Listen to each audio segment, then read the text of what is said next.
Hi there, welcome. Another week has flown by. You've reached the Functional Family Fridays.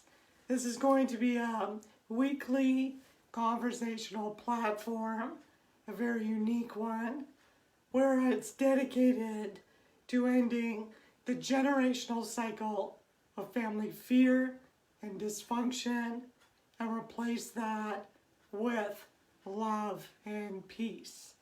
So we're openly going to discuss topics like stressful, hurtful, toxic relationships, family relationships, why they happen. We're going to talk about the energy vampires in your family. We're going to talk about, basically, we're going to expose fear in the family and all the different kinds of taboo topics that we're not allowed to talk to. So as long as I have a voice and energy in my body, I'm always going to try help families heal, okay? Because that's the whole premise of this. Functional Family Fridays is to finally speak and become aware of the emotional pain that's caused in families in order to let the healing start, all right? Because that's a whole process. I really honestly don't enjoy bringing up fear, talking about dysfunction and all that stuff. But as we know, we have to, in order to heal something, you have to talk about what ails you, all right? And families are the same thing. We have to talk about what's going on that's not working in order to change it to something that is functional and working. So that's the whole premise of this every week. And here's the deal. Right now, as you know, we're dealing with COVID-19. So there's a perfect example of the world that's gone fear-based, and the question is why? So families to me are a small culture. We are small little units that build the world as we know it. So in my mind, maybe I'm wrong, what I think and believe is that if we could heal the family component first, right? Each and every member in that family is solid, loving, peaceful, then we wouldn't have half the trauma that we have going on in the world right now. So that's a premise here, okay? So today's topic, as you can see, is not a hugely popular one because a lot of people, it's very ironic to me because, I found the state stats that 96% of all families have some form of dysfunction, and ours is pretty high in Canada and around the world as well. But yet, we don't want to talk about it. We can't fix something till we disclose the problem, So I'm going to take the mama bear position on this and be the one crazy enough to discuss it till we turn blue in the face and we allow the healing to happen. My cat wants to come in, so. All right, come on in. Hurry up. All right. Come to join. Thank you for your patience. This is Paris. She is love and peace in cat form. Unbelievable. So, she's come to join us. So let's dive right in. All right? And the topic of today is what exactly is a dysfunctional family? We hear the word, we don't like the word, but it's really just, let's break it down. When something's functional, it's actually working, okay? When something's dysfunctional, it means it's not working. So what that means when we say we come from a dysfunctional family is that something is not working in the family. And what I mean by that is, let's just move forward to the first point. So a functional family is one that's based on love, okay? Mostly love. And a dysfunctional, therefore, dysfunctional family is one that's focused on fear. Now, initially, as parents, when our children are born, it's all about the love. We love the child when it's in us. We love the child when, we're going through the growth and the first year of life and unconditional love, right? So that's basically what dysfunction is. When there's more fear, here she comes. When there's more fear in the family, all right, then there is love. Somehow, even if it started with love, excuse me, somehow the family has shifted into fear and it stayed there. Because remember, misery loves company. So the more fear there are fear-based members, the chances are that the dysfunction is going to linger, stay longer. So a family that's based, what is a dysfunctional family? One that's based more on fear than love. Okay? So how does that happen? The relationships are stressful, hurtful, or toxic. And the communication, if there is communication, because now more and more with, cell phones and technology, we become more and more distracted. So that in itself is a problem and a cause for dysfunction. So the quality of communication is absent, is dismissive, and distracted. So people in the family aren't even paying attention to each other. They're hearing the sounds, but they're not listening. So the quality as well of the communication is very negative. So when the communication's negative, it's because that's how you could tell. If you go into somebody's home or even your own home, and it tends to have this vibe where it just feels like a lull of low energy, this is the negativity in the home, and this is what causes dysfunction as well. Okay? The other reason exactly why dysfunction happens, and by the way, before I continue, what I want to do is warn people, whoever, and caution you that you're on the right place you need to be with these videos and tuning in, because basically I'm going to be talking about the truth about families, okay? And like I said, it doesn't always make the 6 o'clock news. It's not popular to most people, and even if their family is completely dysfunctional, people don't want to hear about it, because number one, they'll have to do something about it, and number two, they'd have to admit it, okay? So a lot of people love to just stay in denial. So the truth about family dysfunction hurts people who aren't prepared to deal with their pain. So if this is you, then this sequence of series is not for you right now.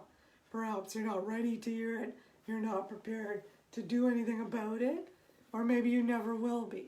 So rather than leave negative comments or, so forth and so on, just sign off and God be with you.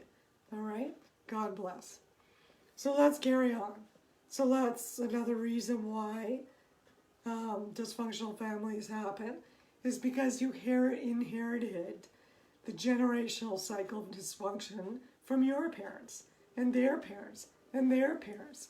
There's a trickle-down effect happening. So what's happened is you don't know better. It's learned behavior, right? Again, year 2020, still no parent manuals, still no skills for parents. There are manuals for everything else on the planet, but how to be a good, loving, conscious parent. Still no manual. So you gotta wonder what's going on. So our parents are basically on their own. And what are they gonna do? Basically, download the parenting skills or cycle of their parents and their parents before them.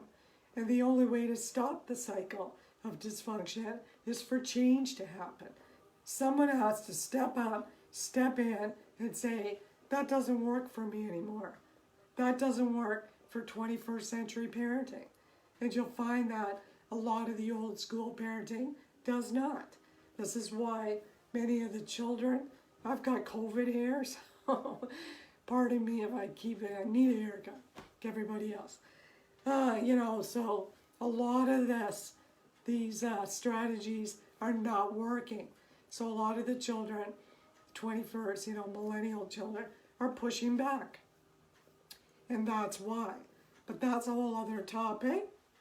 I want to stay focused on today's question.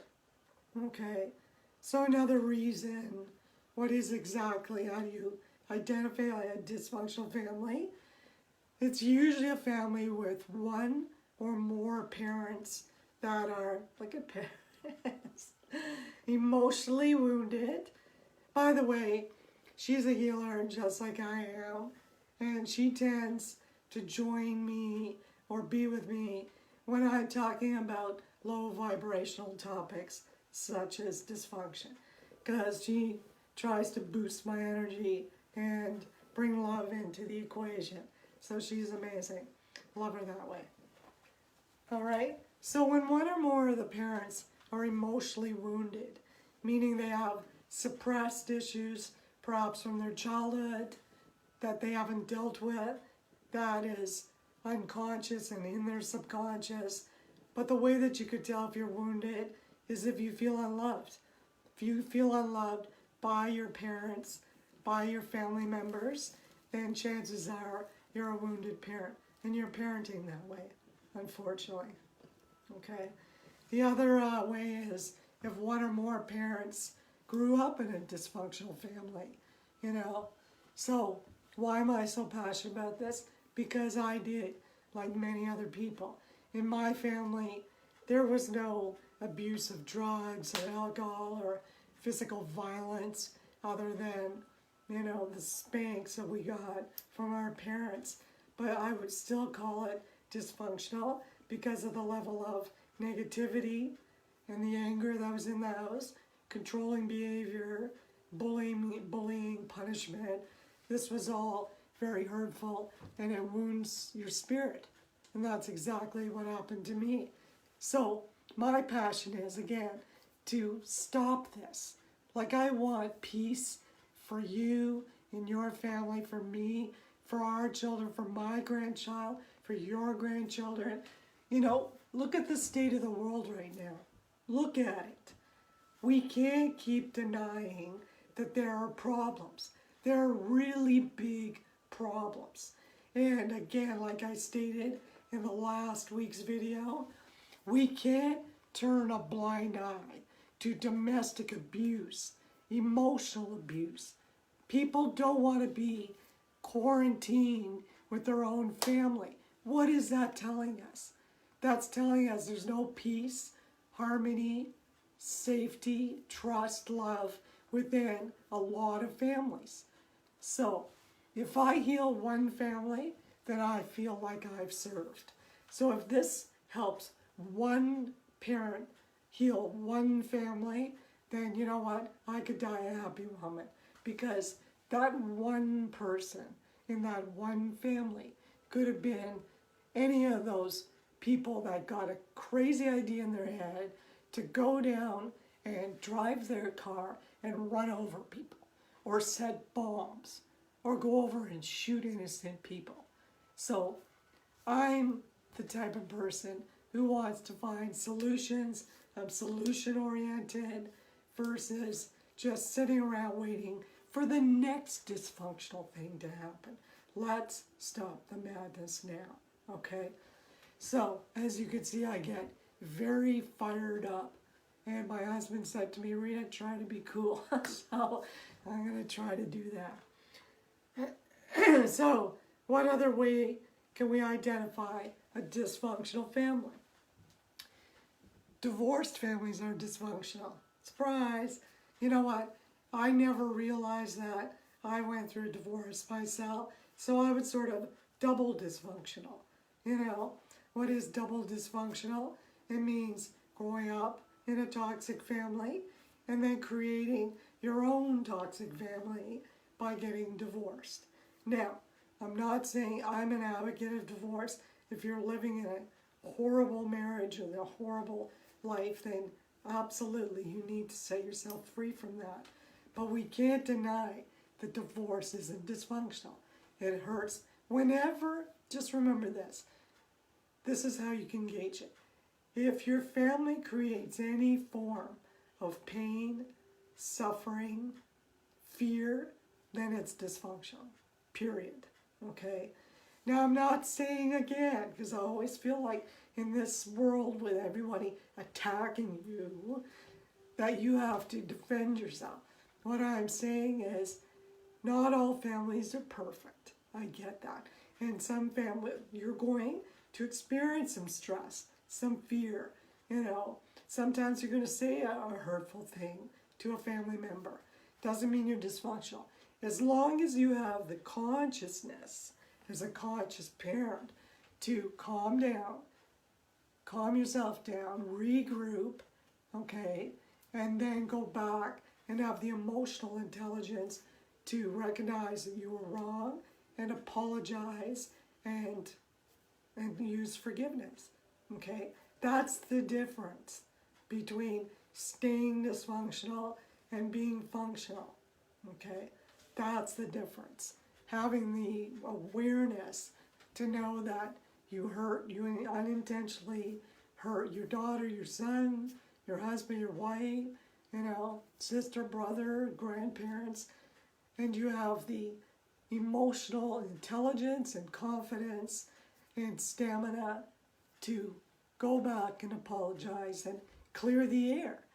And rather than allowing all this negativity to linger and grow and fester and get more and more angry, okay? And that's how dysfunction starts to become fear-based, okay? People, I want to say this as well. People tend to zip their lips, don't say anything, bite their tongue, thinking that they're doing that person a favor by not hurting them. So, again, truth hurts, right? And hearing the truth doesn't always please us. But it's in the way that we communicate that truth that can come off defensive, making the person feel defensive, or hurtful. So as long as you speak your truth with respect, then you have nothing to worry about exposing the truth. Otherwise, if we never know about the truth about what we're doing right or wrong, how will we ever change and grow and evolve? We won't. We won't. Okay? So again, families with divorced parents who have not healed emotionally from their divorce are dysfunctional. Okay? They got to go through the grieving process. You have to heal what ails you. Okay?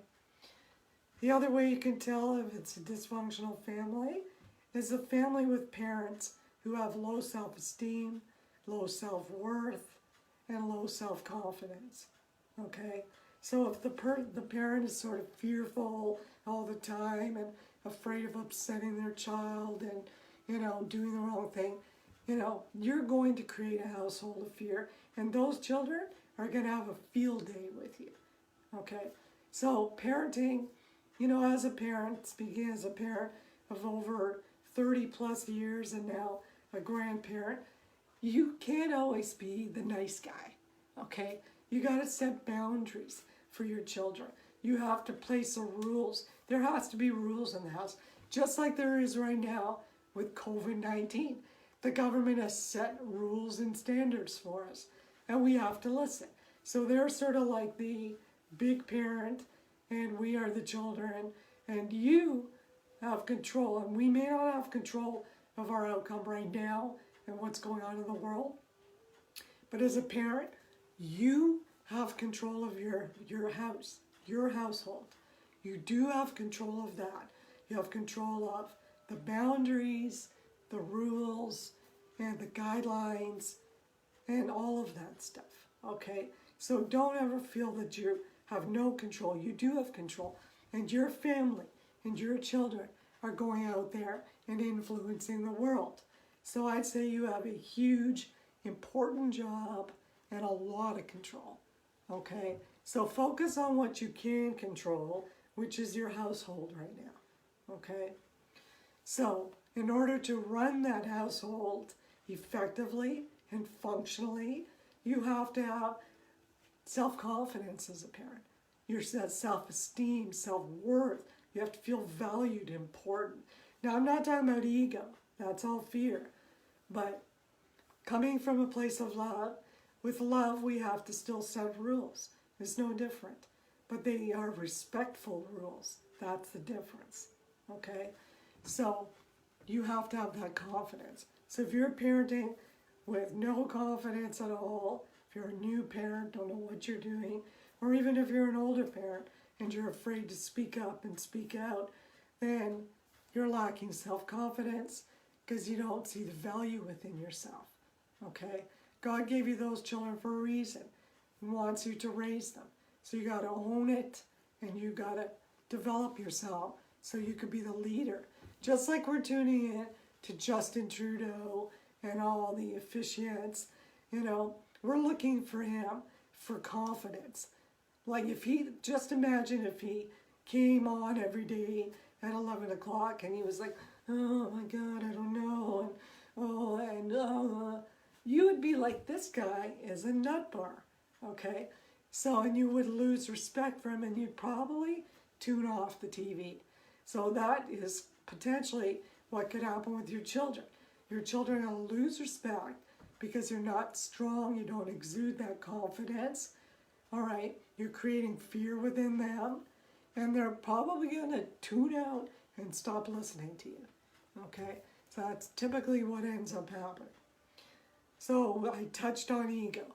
So another way of knowing your family's dysfunctional, if the parents are operating in fear and or ego. And what is an ego-based parent? Typically it's one that's irresponsible, all right, not doing what they're supposed to be doing, and you're teaching your children, oh, who cares, don't worry about it. You're insecure, again, lacking the confidence, so you're indecisive, you don't know how to make decisions, and your insecurity is making you more ego-based, sort of making you look like you're an example of confidence when inside you know that you're scared as hell, okay? And the other part that's ego is selfishness. When a parent tends to be more about themselves. They're taking care of themselves and they're overlooking their responsibility as a parent to protect the safety and of their children and security of their children right now and their families and their loved ones. That's your job. That's our job as parents, okay? When we decide to have children, we got nominated as being the manager, okay? You need to manage it, not control it, manage it. All right, so the other way you can tell if it's a dysfunctional family is families then, again, they're intermeshing and falling on to each other, but it's basically parents who are parenting with fear, okay? And what do I mean by that? Well, if your child, is peeing their pants because they're afraid to talk to you, and even their adult child will do whatever you say and not offer, their authentic opinion in anything because they're afraid of disappointing you or making you angry. So that's control, okay? So when you're parenting with fear, parents tend to be very controlling. My way or the highway. Do what I say or you're out of here, okay? They use punishment, intimidation. They're bullies. So those are all going to be a product of dysfunctional homes. When your children are living in fear of you, your children should be able to approach you, to come speak to you and share all their feelings without you, with no judgment.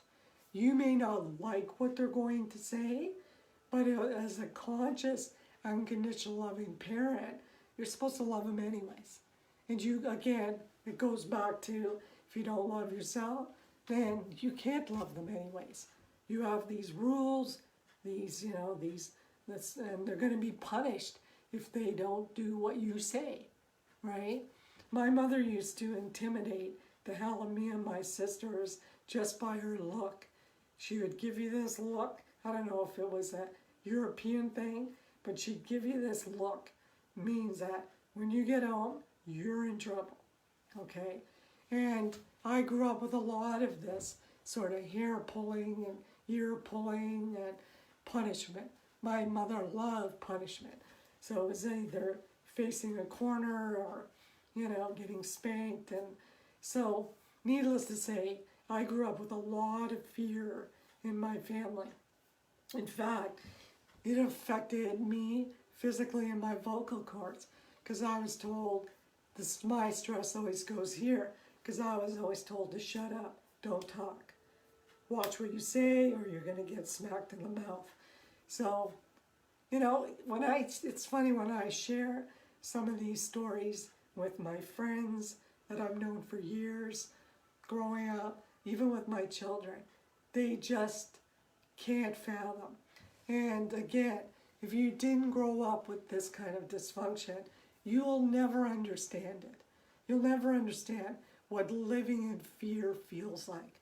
And it's not good. You're starting to maybe experience some fear now with COVID-19. So imagine having all that fear condensed into a family and listening to that day and day and night, every single day of your life while you're growing up, living in fear. It's a horrible place to be, and this needs to stop. And that's why I'm here to help. We are going to stop. There is a solution to all of this, okay? But we have to get used to talking about it first. If we don't start talking about this and get our head out of the sand, I can't help you. Nobody can help you, okay? So we have to find a safe haven to speak about this stuff, and this, I believe, is one of them, okay? As long as Facebook doesn't take me down. Another way you could tell, I see that someone's here with us. Welcome. Thank you for tuning in. I hope you feel free to reach out and ask me any questions. It's open forum. I'm here to help. Okay, so like I talked about, and to expand a little further, what exactly is a dysfunctional family? A family with parents who are hurtful. Okay? Hurtful. Let me just get rid of some of this stuff here. Hurtful physically through abuse, okay? Mentally through, brainwashing and saying nasty things and horrible name calling, and emotional abuse by saying hurtful things that you intentionally will hurt you, like calling you fat. I used to hear how much of an idiot I was, growing up. That takes like I said, when you listen to this every single day, well, maybe not every single day, but you get what I mean, of your life growing up in this environment, it takes a toll on your self-esteem and self-confidence and your self-worth, okay? So the parents are hurtful. Perhaps your parents are addictive. They're addicted to something, which makes them, drugs, alcohol, their telephone, which makes them distracted parents, okay? So they could be addicted to working. Doesn't always have to be an evasive drug or chemical.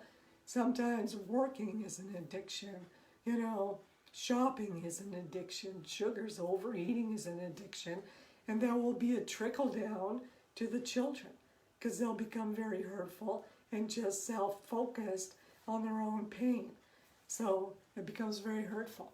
And as we can see what's happening right now in the world, there's also domestic violence is on the increase. Abuse, okay? Violence, danger in the home, 30% higher, okay? I don't know about you, but that terrifies me to think that there's somebody, again, I was never physically abused, but emotional abuse. And to live in a home and you're hearing this day in, day out, and you have no outlet, okay? It's scary. It's very scary. So we have to help these people heal. Look for hotline numbers, government assistance.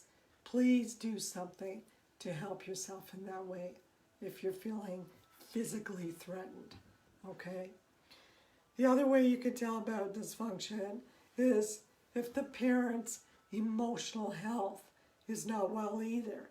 If they're unhappy, sad, depressed, if they're angry, if they're resentful, particularly, or unforgiving, particularly divorced parents, we talked about that, or just in general, you know. So if they're dealing with negative emotions, they're going to parent that way, okay? And if you're parenting that way, then we need to start fixing that, because you're emotionally hurting and damaging your children, okay? And that may not be your intention, but that's exactly what's happening, okay? And if they're afraid of you, they're never going to tell you that. They're never going to tell you they're in pain. What they're going to do is start to detach until eventually they get old enough to become estranged of you, okay? So there's so many dynamics as to why dysfunction happens, but these are some of the key reasons why, and they're huge. They're huge, okay? So why does this happen? When you're working with dysfunction and you're in a dysfunctional home, a lot of parents think that what they're exuding is love. But basically, the love that they are exuding is conditional in nature. It's not unconditional, okay? Because it's got strings attached. Behave a certain way and I'll love you. Do this and I'll love you. You know, be this for me and I'll love you. That's all the parent fear, and it's coming out as conditional love. And because children, when their children are small, they won't know the difference. They'll think that what you're doing is love. That's what I thought.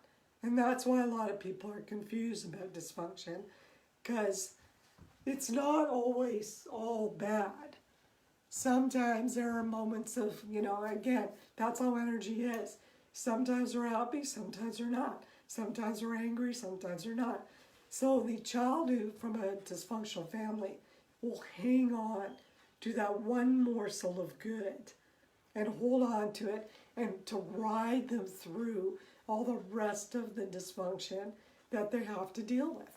So they want to believe, and they want to believe with all their heart that their parents love them. And parents want to believe that they love their children with their heart and their souls. That's where it becomes a bit of a challenge here. But the truth of the matter is that you're not loving them unconditionally. You're loving them through all the pain, the anger, and all the, addiction and whatever else you're dealing with. Wounded. And that child will eventually see that. And then more power struggles happen. Okay? So quick questions. So Rita, how do I stop family dysfunction from continuing to happen? Basically, if you're a parent, you need to become emotionally healthy, okay? You need to become emotionally healthy. That's the way that you're going to get rid of it and move from, that's the only way you're going to move from fear to love. So how does a parent, stop parenting with fear? The only way you can stop parenting with fear is to address the fear within you. Take time to do the healing work so that you can reach self-love. If you don't love yourself and unconditionally love yourself, how the hell are you going to love your children? And if there is stressful family relationships happening in a family, welcome to family dysfunction. And if nothing changes from that family, those children will grow up, develop families of their own, and so the cycle of dysfunction will continue. Okay? So that's basically what happens. So if there's no questions, which I can see that the one person was here, had to leave us. So what I want to do is offer you some free stuff, okay?